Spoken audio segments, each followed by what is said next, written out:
If you're listening to this, chances are you're tired. Not just sad, worn down, confused, questioning yourself in ways you didn't before.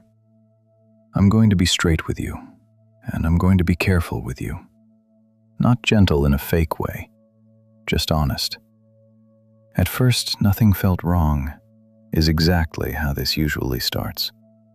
That's not you missing red flags because you're naive. That's how these dynamics work. They don't begin with harm.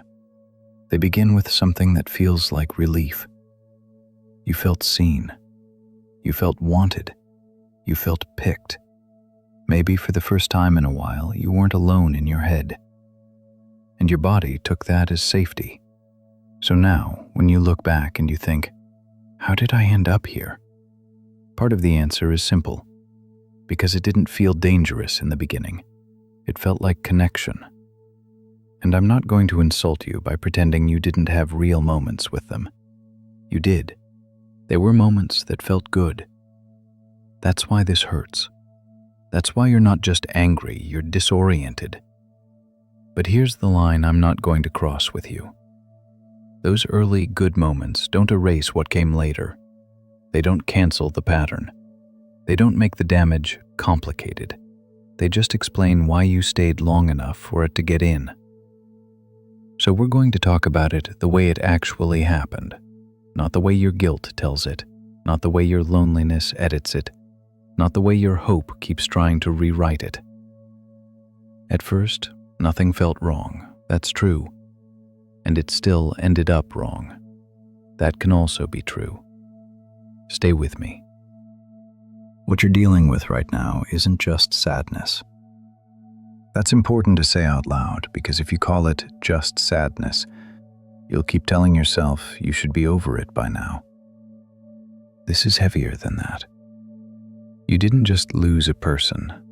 You lost stability. You lost your footing. You lost the version of reality you were operating inside. For a long time, your nervous system was trying to adapt to something that kept shifting.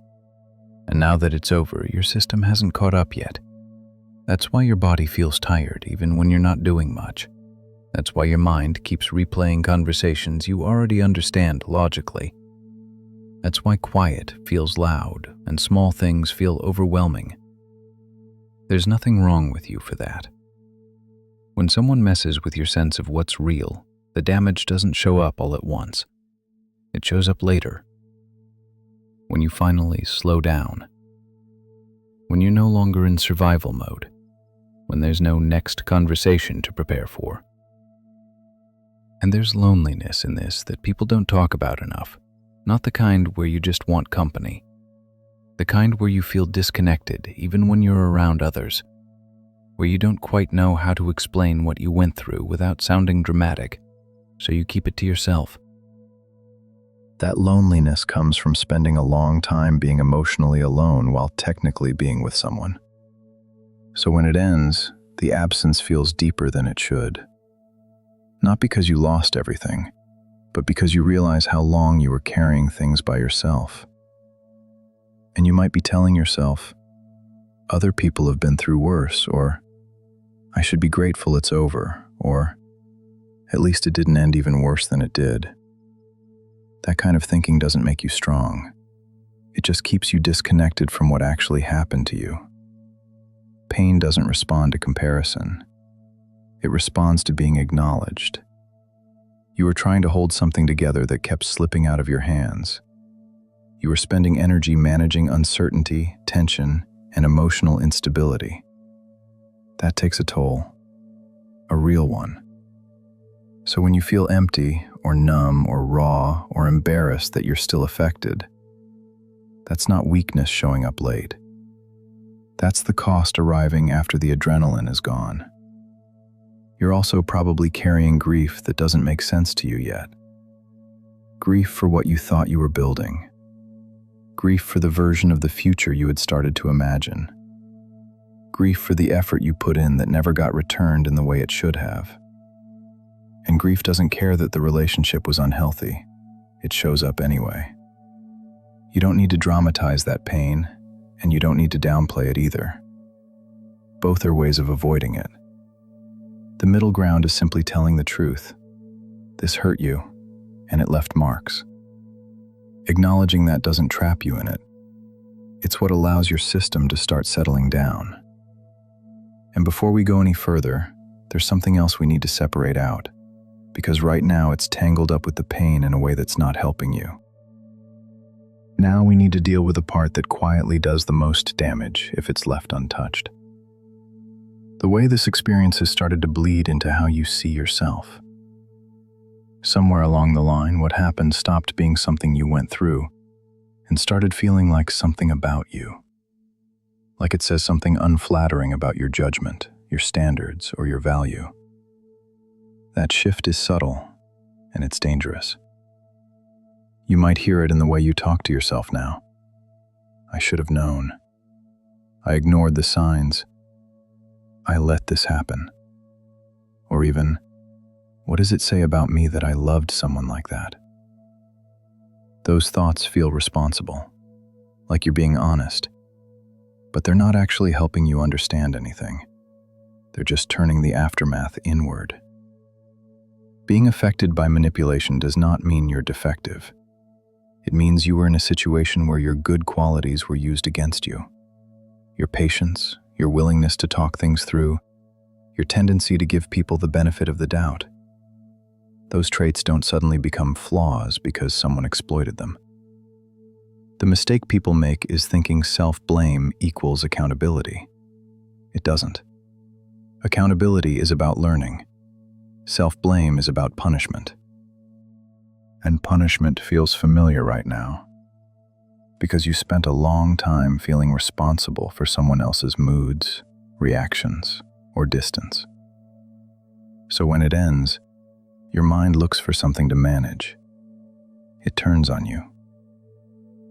Let's be clear about something. Your worth didn't increase when they wanted you, and it didn't decrease when they pulled away. It didn't rise during the good phases, and it didn't collapse when things got confusing.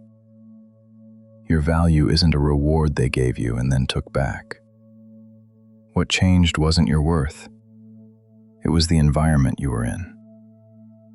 When you stay in an environment where you're constantly explaining yourself, second-guessing your perception, or trying to earn basic consideration, your confidence erodes. Not because you're weak, but because that environment is corrosive. Think about it this way. If you put a healthy person in a place where the air is bad long enough, they don't suddenly become a bad body. They get sick. And when they leave, the sickness doesn't disappear overnight. It lingers until their system recovers. That's what you're dealing with now. Lingering effects.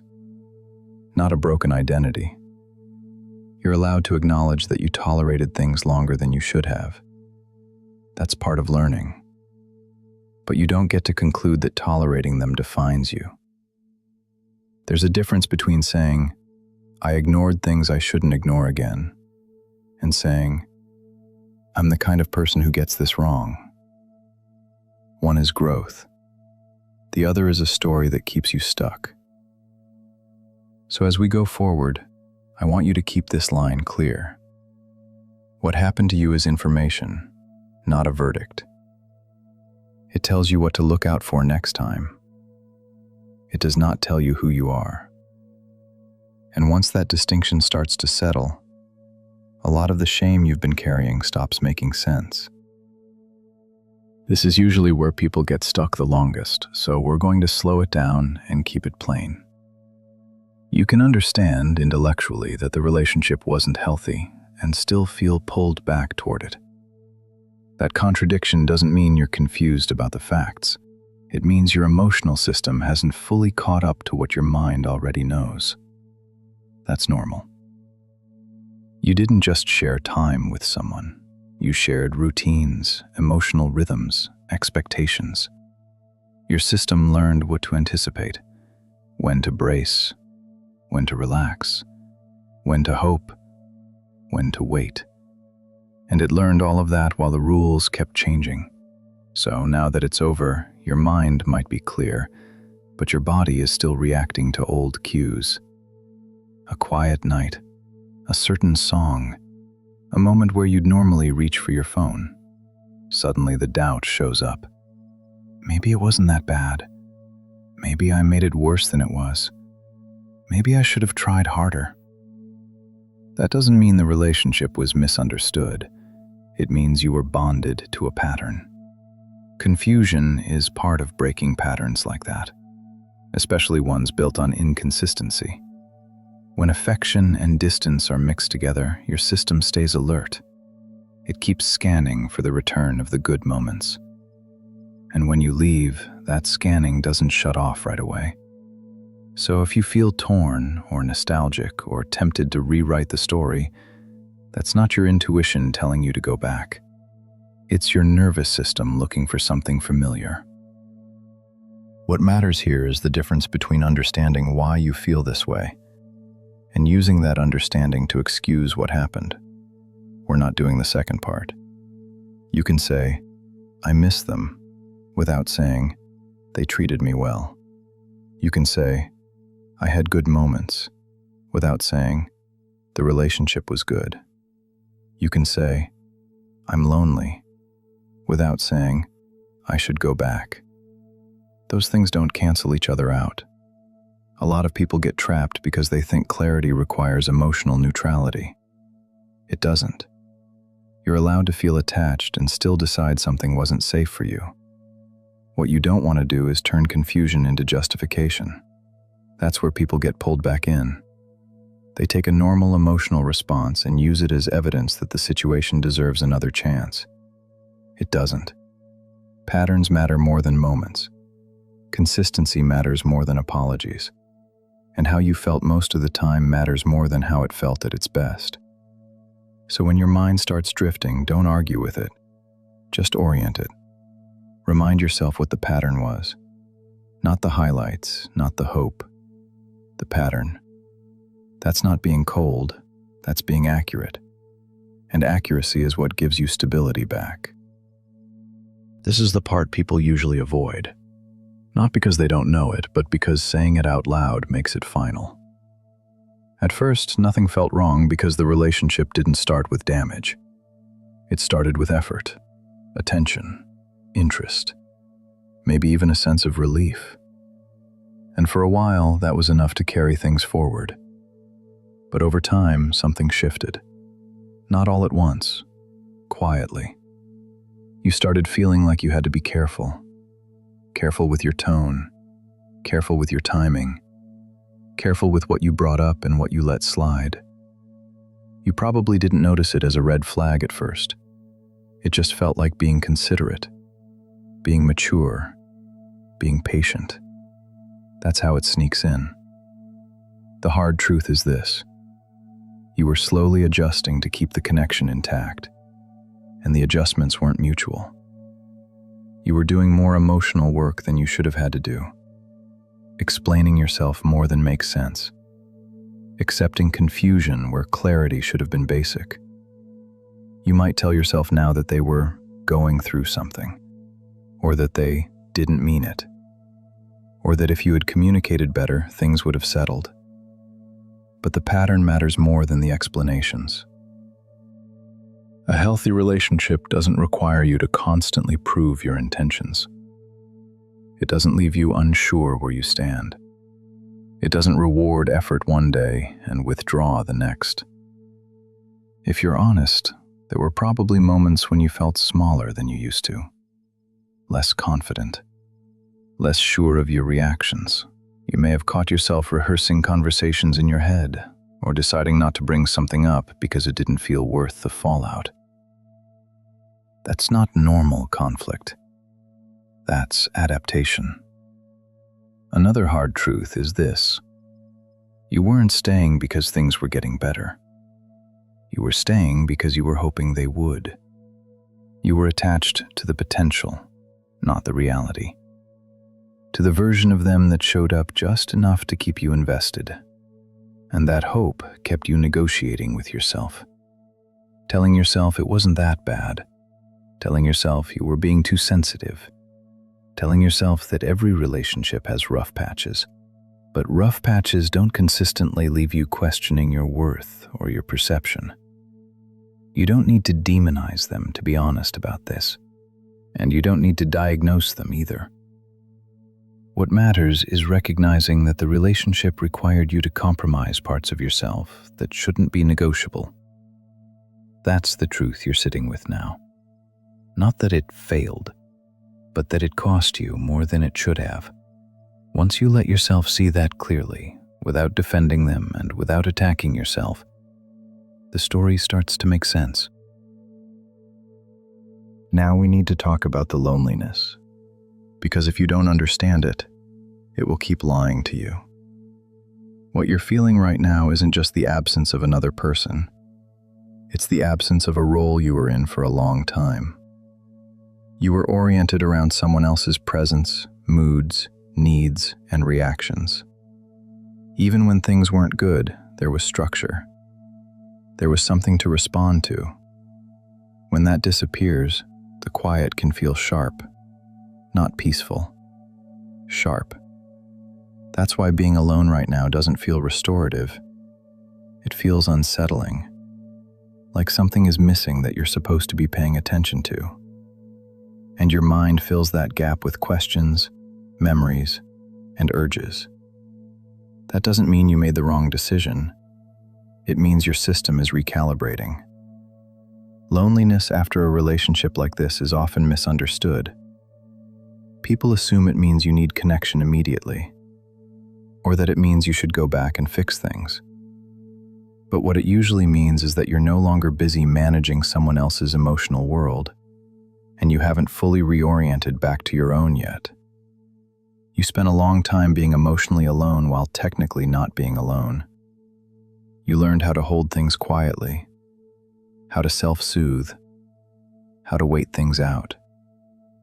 So when the relationship ends, the loneliness feels heavier than expected, because you're finally noticing how much you were carrying by yourself. This is also why the urge to reach out can feel strongest when you're tired, or when the day goes quiet. It's not because you suddenly forgot what happened. It's because your system is looking for familiarity. It wants to return to what it knows, even if what it knows wasn't good for you. That urge doesn't mean you need to act on it. It just means you're early in the process. Right now, loneliness is information. It's telling you that your life is rearranging itself, that your attention is coming back to you, that the space where someone else used to take up a lot of room is empty, and you haven't decided yet what belongs there. You don't have to rush to fill it. This is a temporary phase, but it's an important one. It's where you learn to sit with yourself again, without constantly monitoring someone else's reactions. It's where your nervous system starts to settle, slowly, unevenly. And yes, some days it will feel like too much. Some nights will feel longer than they should. That doesn't mean this quiet is harming you. It means you're not numbing yourself with distraction anymore. Loneliness here isn't a verdict on your life. It's a transition. And transitions are uncomfortable by nature. What matters is that you don't confuse discomfort with danger. Here's where things stop being about understanding and start being about what you do with that understanding. You don't need to prove anything to anyone. You don't need to explain the story better. You don't need to make them see what they did. None of that gives you your footing back. What does is this: deciding what you will and won't participate in going forward. Responsibility here doesn't mean blaming yourself for the past. It means being honest about what you tolerate next, about what you excuse, about what you call love, about what you walk away from without trying to fix it first. You've seen what happens when you stay too long, explain too much, and give the benefit of the doubt at your own expense. That knowledge isn't meant to harden you, it's meant to sharpen you. So your responsibility now is simple, even if it's not easy. You stop negotiating with loneliness. You stop revisiting conversations that already told you the truth. You stop offering access to people who handle it carelessly, not out of anger, out of clarity. You don't need to rush into a new version of yourself. You don't need confidence right now. You just need consistency. Small, quiet decisions that line up with what you already know. That's how strength actually returns. Not all at once, not loudly. On its own, once confusion is gone. One thing matters here. What happened to you wasn't your fault, but what happens next is your responsibility. Take care.